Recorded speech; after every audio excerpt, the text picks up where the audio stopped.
Hello everyone, welcome to my session for the SCIFIDEVCON 2025. I'm doing a session on build AI solution with AI Foundry. There's 1 minute. This AI Foundry, which is the a comprehensive platform that let you deploy and uh, develop custom copilots. You can also deploy use it for deploying agents as well. So you can tell it to your needs and specification. All these components create a robust ecosystem that empower you to innovate and develop intelligent, responsible AI application. So you meet your needs. So let's dive into Azure AI Foundry. So like before I mentioned, AI Foundry is the core of Azure AI that bring together any existing modules, Azure AI modules. So you have the foundation modules, open source module, task module, and industry modules. You can use it.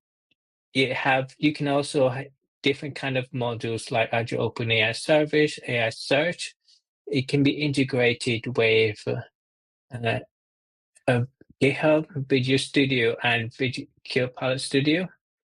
So as well, you can access Azure AI Foundry using SDK and the portal experience as well. So recently, there's an update that let you in Visual Studio Code that let you deploy modules through Azure AI Foundry extension. So developers will be able to just stay within VS Code and then deploy modules as they need. So in this session, I'm going to give you a dive into Azure AI Foundry and explain what's a hub, explain the different type of like the features that in AI Foundry. So let's dive in. Okay, so to get started, this is Azure AI Foundry, and you can see I have like some projects. So it's the core in AI Foundry, and you can have different. You can have access to Azure OpenAI Playground, Chat Playground. You can have access to how you can structure your contents, whether you have in structured documents as well. You can have access to AI services and a model catalog. Okay, so let's dive into so Azure AI Foundry comprises of Hub, which is the top level of it, then projects, then Azure AI services. So let's dive into that. So this is a project. I've created a project called AI Foundry Demo 2219 projects. And within the project, you can see there's different categories. So let's dive into the model catalog. So the model catalog is a list of pre-classification modules that you can use to find it that suits your need. For example, let's find something. You can use to search through industry capabilities and things per each use cases. So let's look for one of the modules. Let's look for Pi 5.4. Okay, so an example is 5.4. When you go into the module itself, you can see some pre-trained data and the media, so and some supported languages as well, and it support data as well as output. You can also there's some use cases for the module, like what is it used for, is quite handy, and how you can actually use safety to guardrail the module itself. So at the top, you can see how you can use. There's other section called benchmarking. So benchmarks. So it's whether you check the quality and the cost or latency and throughput of the module as well. You can you can use it to compare other modules estimated by these as well.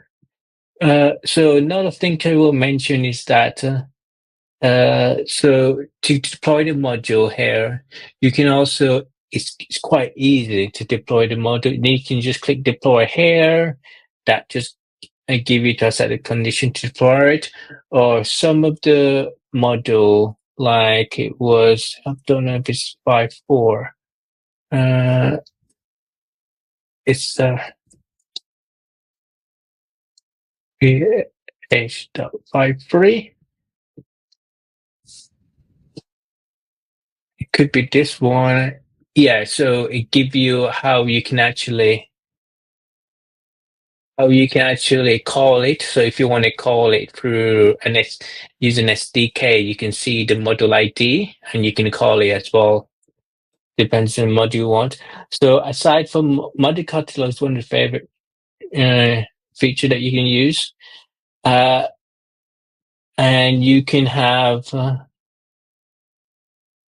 you can use this to, so if you go to management systems center, which is an overview of all your resources, connected resources, you give you access, you can see the hub, which is the top layer of that sit below your projects and AI services. And within the projects, you have the AI services as well.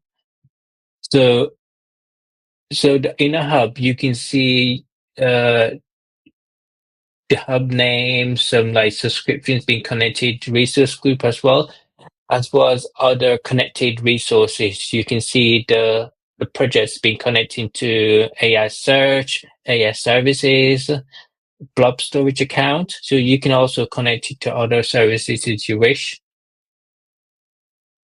So yeah, so you can see on the connected resources, it's quite helping. And when you go back into the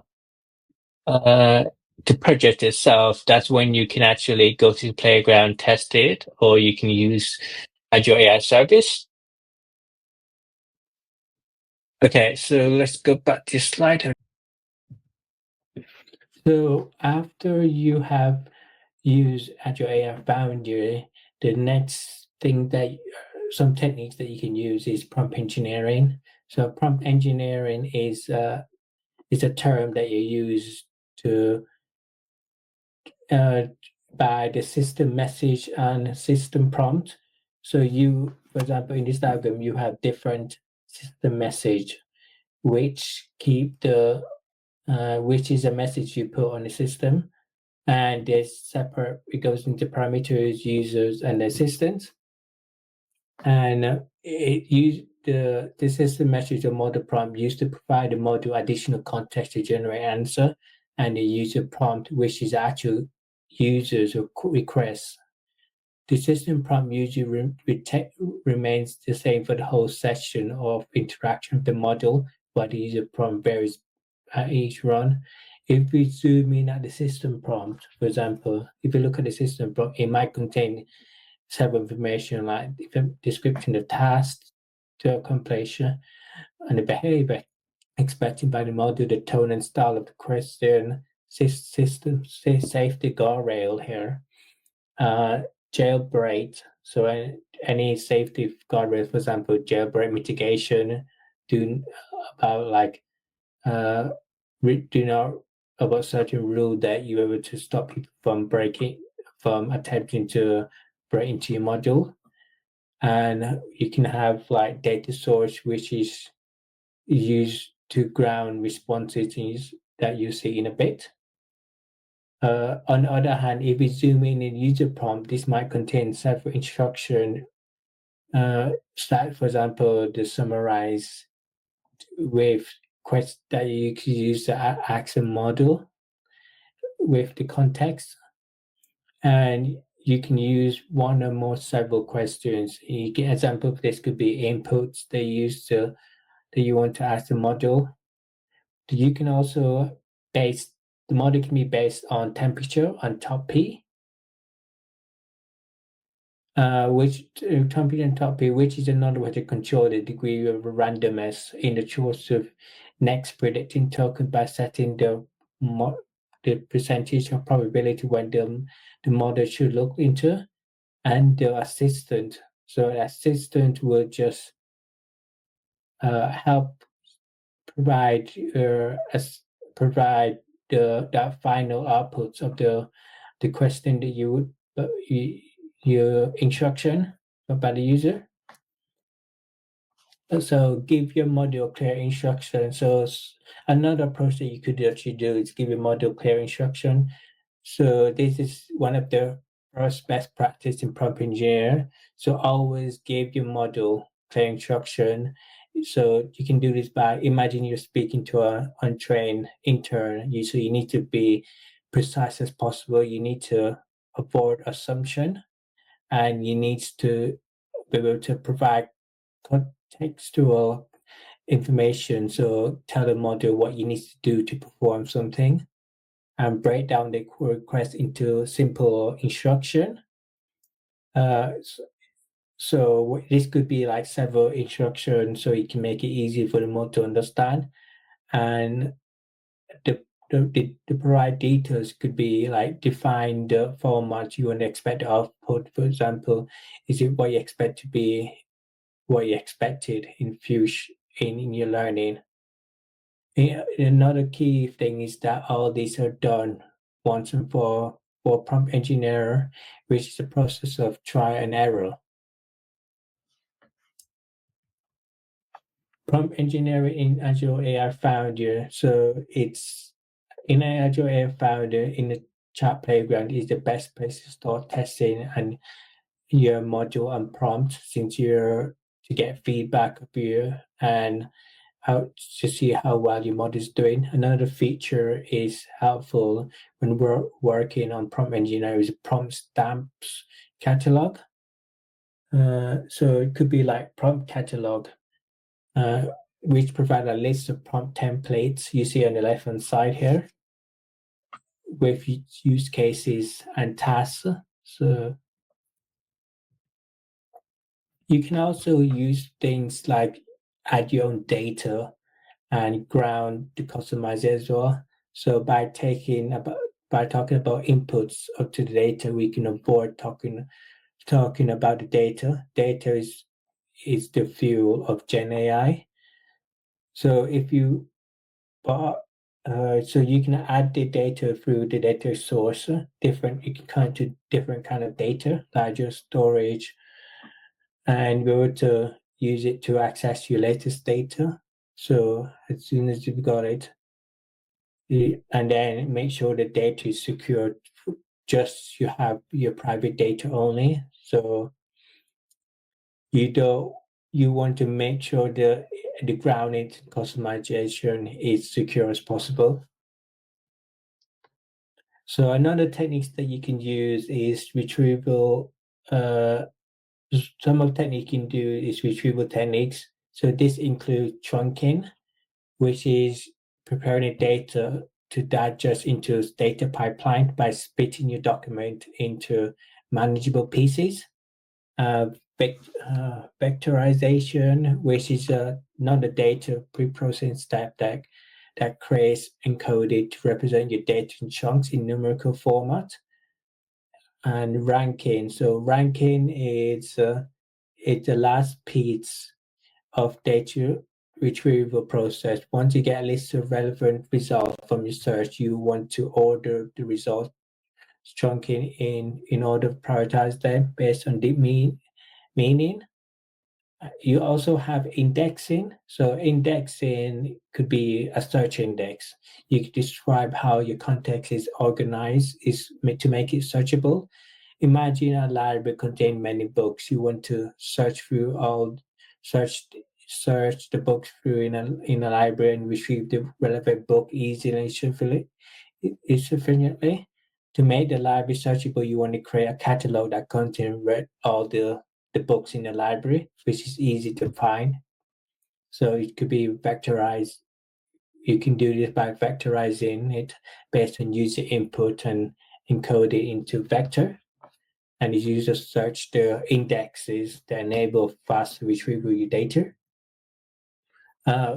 Vector search in Azure. So there's some ways, these two of the ways that you can use vector search in Azure. You can use AI search, vector in Azure AI databases as well. So you can use it. AI search, it helps you get the fastest, highest quality of search result out of the box. And it's just state out ranking, automatic indexing as well. And vector, in databases, it's native. For example, you can find it in Cosmos DB, MongoDB Core as well. So one of the things that you could actually do once with your data, you can also add your data to an app with Prompty. That's another example you can use. So Prompty is a language diagnostic prompt that you use to access class and format made of classification tooling and runtime. Prompty is made of three components. So a classification is a standard format, commonly like markdown file template that unify the prompt and how it's executed in a single asset. The tooling is like VS Code extension, include things like syntaxing, highlighting the variables validation to make sure more complex stuff like code and evaluation generation is easily readable, and the runtime is like a standard file. It can't really do anything without the help of the runtime to execute it. So the runtime is quite important because you need that file to execute the Prompty engine, so you can understand and execute the files that's needed on the format. So without further, so all those three are made with Prompty. So another thing that you can do is after you use Prompty and after you use and then have prompt engineering your application, you want to, like I mentioned before, you want to do evaluation to check the performance and metric and check how well the module is. So you can use this by evaluating on the groundness and to groundness or relevant concurrence and frequency. So these are the terms that you can use to evaluate the module. So groundness is measuring the model response answer. So if it's aligned with the inputs, and the relevant is it's measure at what extent is the model generation response. It's relative to your questions.